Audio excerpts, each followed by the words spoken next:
Terima kasih Anda masih bersama kami di Sindo Siang. Pemirsa, usai ditetapkan sebagai tersangka terkait dengan kasus suap dan perintangan penyidikan Harun Masiku, Sekjen PDIP Hasto Kristianto menyatakan siap mengikuti seluruh proses hukum yang berlaku. Hasto bahkan siap dipenjara demi pengorbanan cita-cita membangun supremasi hukum mengikuti ajaran Bung Karno.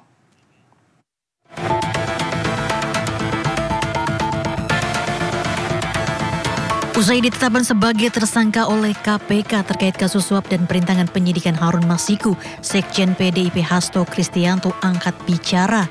Meski ia menyebut kasus ini merupakan resiko dari sikap kritisnya terhadap kekuasaan, Hasto menyatakan siap mengikuti seluruh proses hukum yang berlaku. Saya sebagai tersangka oleh KPK, maka sikap dari PD Perjuangan adalah menghormati keputusan dari KPK. Kami adalah warga negara yang taat hukum. PD Perjuangan adalah partai yang menjunjung tinggi supremasi hukum. Saya sudah memahami berbagai resiko yang akan saya hadapi.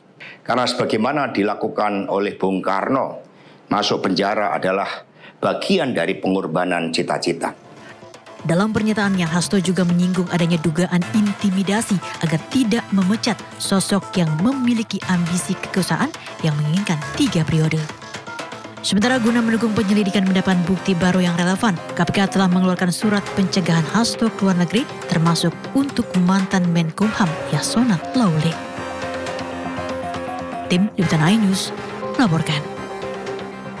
Sementara pengamat politik Henry Satrio menilai penetapan Sekjen PDIP Hasto Kristianto sebagai tersangka kasus suap pergantian antar waktu Harun Masiku harus segera diselesaikan.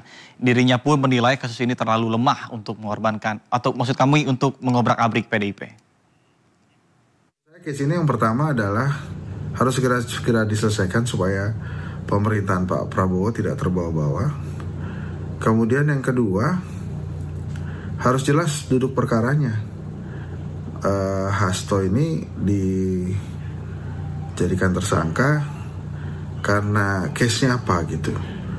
Karena kasus suapnya, korupsinya, atau gara-gara dipersepsikan atau dianggap ngumpetin Harun Masiku gitu. Kalau emang ngumpetin Harun Masiku, Hasto hebat banget gitu sampai